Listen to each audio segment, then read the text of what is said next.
Today, let's explore the connection between Marxist theory and the poetry of Walt Whitman. Now, this is a cool concept to consider, since Whitman loves to write about democracy. Overall, his poetry incorporates themes of self-discovery, the value of life, growth and friendship, death and loss, nature, the beauty of the soul and body. But overall, his themes of democracy shine through. His own life is heavily impacted by the politics of the time and the growth of democracy in America. This extends into much of his poetic work. But Marxist theory? To many people, democracy is almost opposite to the ideals of communism. But historically, communism was originally based in equality, though it is structured around economic principles. But Whitman also focuses on democracy as being achieved through equality.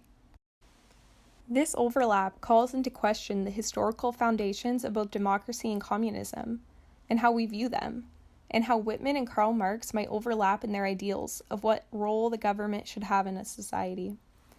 Now, Marx and Whitman lived and worked during the same time. Marx was born in 1818, just 1 year before Whitman's birth in 1819. It is interesting to think that these men were writing and evaluating governmental systems at the same time. So today, I want to question how Whitman's poetry, the diction he uses in his works, the themes he emphasizes, the images he creates, reflect tenets of Marxist ideology. Does his poetry show that he was a genuine follower of Karl Marx? Is it fair to say that the men promote similar ideals for government? To answer these questions, I want to consider Calamus, a cluster of poems originally published in the 1860 edition of Leaves of Grass. Whitman begins the cluster with a poem I believe defines his purpose and subject of the entirety of the cluster. In paths untrodden, in the growth by margins of pond waters, escaped from the life that exhibits itself, from all the standards hitherto published, from the pleasures, profits, conformities, which too long I was offering to feed to my soul, clear to me now, standards not yet published, clear to me that the soul of the man I speak for, feeds, rejoices only in comrades. Here by myself, away from the clank of the world, tallying and talked to here by tongues aromatic, no longer abashed, for in this secluded spot I can respond as I would not dare elsewhere. Strong upon me the life that does not exhibit itself, yet contains all of the rest. Resolved to sing no songs today but those of manly attachment, projecting them along that substantial life, bequeathing hence types of athletic love. Afternoon this delicious 9th month, in my 41st year, I proceed for all who are, or have been, young men, to tell the secret of my nights and days, to celebrate the need of comrades. This poem refers to the man Whitman speaks for and rejoices in, the comrade. He will sing songs of manly attachment. He will write for the needs of comrades. But before I get ahead of myself and claim that Calamus revolves around democracy, let's talk about what we can know of Whitman's hope for democracy in America. In order to analyze if Whitman shares similar ideas to those of Karl Marx, we have to discuss what Whitman equates democracy to. Whitman also talks about the greatness of America often, how America can serve as a model for the rest of the world.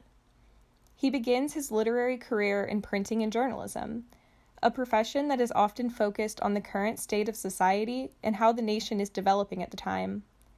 Now he later transitions into poetry, publishing multiple editions of Leaves of Grass during his lifetime. From its first publication in 1855, Leaves of Grass is revised and reissued throughout Whitman's life until his death in 1892. Calamus was originally published in 1860 and comprised of 45 poems at the time. This is the edition I'm reading from today. In these poems, he aims to be the voice of America. He writes in poem 4 of the cluster, "For who but I should understand lovers, and who but I should be the poet of comrades?" He clarifies the goals of his poetry by stating that he hopes to speak for himself and for the comrades, the collective of America. In poem 2, he also says, "I will sound myself and comrades only. I will never again utter a call, only their call." He speaks as a voice of a collective, of a community, and he is a fellow, he is a member of this community as well. Yet he also speaks to teach the youth, as the youth are the only ones able to develop and follow through on the manifestation of democracy. Not only does he begin the cluster affirming his goal of promoting a new type of love, a new type of community, a community of comrades, he ends the cluster in the third to last poem affirming the same thing. To the young man, many things to absorb, to engraft, to develop, I teach to help him become a leve of mine. But if blood like mine circle not in his veins, if he be not silently selected by lovers, and do not silently select lovers, of what use is it that he seek to become a leve of mine? Throughout Whitman's poetry, and in this poem in particular, he speaks of lovers. He emphasizes the role of fraternity. Often this is directly related to the comrades he's speaking for, and furthermore to democracy. The word comrade is actually used 13 times in the cluster. Now for us, comrade often has a specific connotation. It's tempting to equate Whitman's use of comrade with the modern connotation of comrade that we often hold, as a communist term used between members of the group. But Whitman's main themes in Calamus gives this term more nuance. His theme in this cluster is male-to-male love, which we can equate as genuine fraternity. He calls this form of love adhesiveness.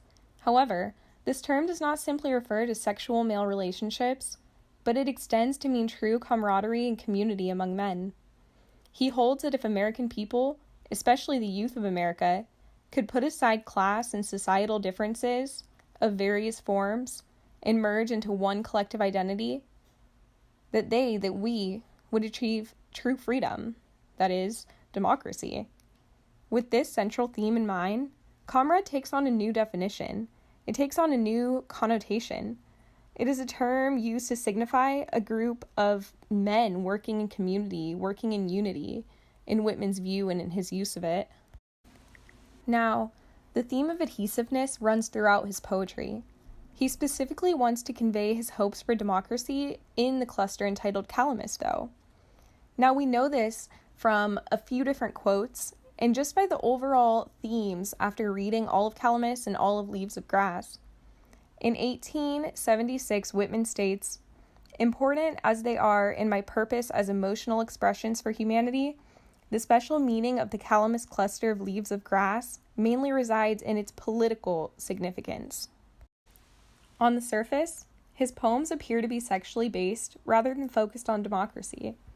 For instance, in poem 3 of the cluster, he writes, "With the comrade's long-dwelling kiss, or the new husband's kiss, for I am the new husband, and I am the comrade."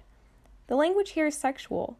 It portrays a kiss, a husband's kiss, a romantic relationship, a romantic union.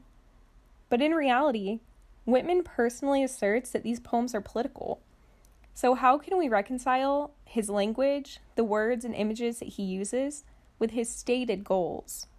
In my opinion, the sexual undertones he uses are merely a means to represent the brotherhood he hopes for.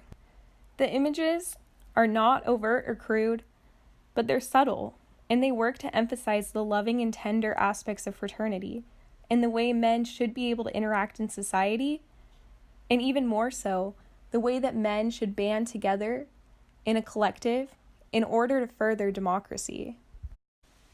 But poems like this often resulted in criticism from the public. He was criticized for writing obscene poetry. In 1865, 5 years after the first publication of Calamus, Whitman lost his job at the Interior Department as a result of his poem's sexual nature. Even Emerson, one of Whitman's greatest influencers and original source of inspiration, recommended that he withdraw sexual poems out of Leaves of Grass. However, Whitman knew that these poems were vital to his purpose, and even claimed to the public that they were more than just an expression of human love. The concept of male-to-male love is not merely referring to sexual or romantic relationships. Though this plays a role, and Whitman himself experienced several close male relationships that influenced his writing. But overall, this concept is a vehicle. It is a way that Whitman can explain concepts about how democracy can be realized in America. And yeah, specifically America. He writes in poem 5 of the cluster, There shall from me be a new friendship. It shall circulate through the states. Whitman specifically refers to the states. America is the subject of his poems. Specifically, America is bound for a new form of democracy and a new friendship that will circulate and spread. Whitman focuses on promoting equality within America, and he often chooses to align himself with the middle class. He creates long catalogs in his poetry that include all groups and types of people, holding that the middle and lower classes are just as important to the American identity as elite and wealthy. In poem 28 of the cluster, he writes, I do not envy the generals, nor the president in his presidency, nor the rich in his great house. Now here, he claims that he is not even envious of men in high positions of power, such as the president, or high government rank, or people with abundant wealth, but rather the comrades are the core of the American identity. There is an equality that surpasses the normal feudal system that seems to present itself in all different forms of societies across the world. But now you might be wondering, how in the world does all of this relate to Marxist theory? Where is the overlap that we're supposed to be focusing on right now? Now, to begin with, before we dive into that, after a lot of time spent on the background, one critic, Maurice Mendelssohn, writes, on the eve of the war, the Republican Party nominated Abraham Lincoln for president, and millions of working people gave it support. At that very time, the ideas of Marxism, the teachings of scientific socialism, began to penetrate the country. Whitman could scarcely have known of them, but like thousands of other Americans, he had certainly been acquainted with utopian socialist ideals. Mendelssohn notes something important here, the time period that Whitman was writing in. At this time, America was still a new country, just having declared independence in 1776. Whitman's final poem notes that he is writing in the 38th year of the state. And though Mendelssohn claims that Whitman could not have known of Marxist teachings, it is impossible to prove that he was unaware of Marx's work. But it is also impossible to prove that Whitman was in fact a direct follower of Marx, or was in fact absolutely aware of his work. So to go back to our original question, does Whitman's work prove that he was a follower of Karl Marx? It is fair to recognize some of the truth of Mendelssohn's statement and assume that this answer is no. To back this up, let's first consider Whitman's educational history. He was an autodidact, meaning that he was self-taught. His education was more personal, less traditional, and he often learned about the world through independent study. He was well versed in many ancient and modern philosophies and theories of the day. Now, because of all this, it is unlikely that Whitman was directly influenced by one theory alone, considering the scope of his knowledge. Now, to take this a step further, Whitman also believed that he was meant to be the voice of America. He is individualistic. He puts forth new thoughts that often go against the grain of normal society. He presents new ideas. Now, this is defined and easily represented just in the idea of adhesiveness that shows up in Calamus. Marx published the Communist Manifesto in 1848, 7 years before the first edition of Leaves of Grass, and 12 years before the Calamus cluster.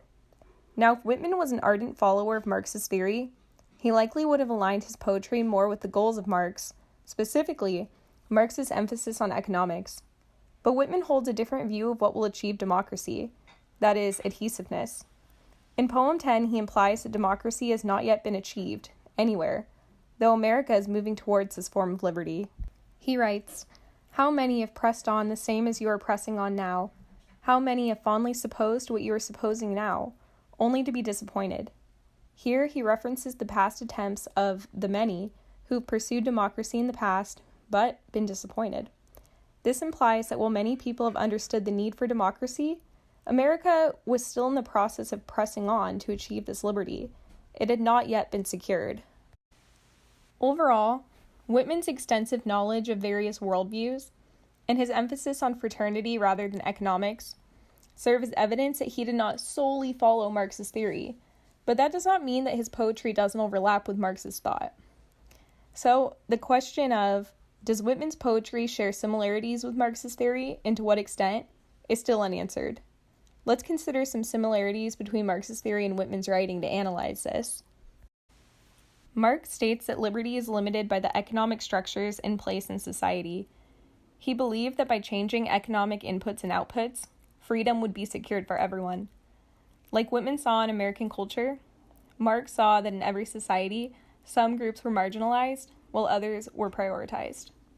But in reality, both men recognized that all people should hold equal rights and that all of humankind was innately made equal. Whitman calls his reader a lover and perfect equal in poem 41 of the cluster. Marx's theory holds that true freedom is found in a classless society.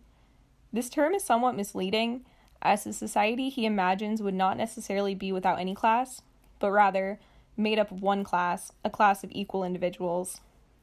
Now, this is similar to Whitman's personal belief, and the belief he promotes in his poetry.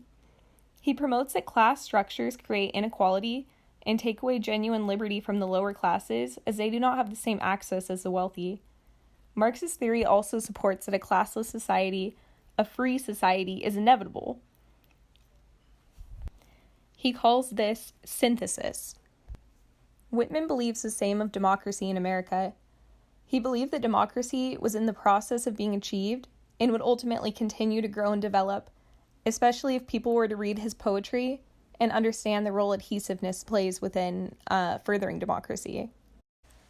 However, the similarities may stop here, as Whitman and Marx differ in various ways.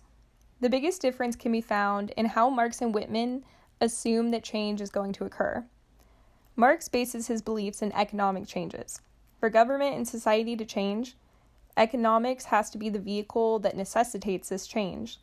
But for Whitman, democracy will be achieved through adhesiveness, the individual allowing himself to join the collective.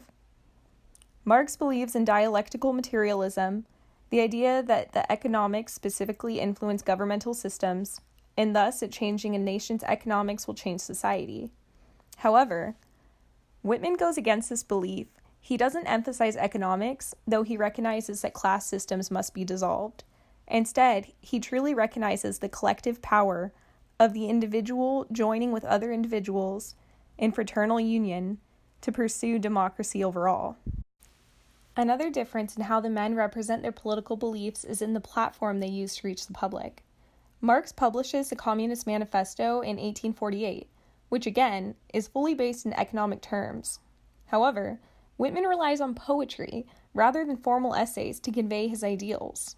The similarities between Marxism and Whitman's poetry is interesting to explore, especially taking into consideration that the men lived and worked during the same time period. Not only that, in the second half of the 19th century, Russia, a nation advocating for communist ideals at the time, resonated and supported Whitman's poetry in a big way, as they believed he supported their own hopes for the government.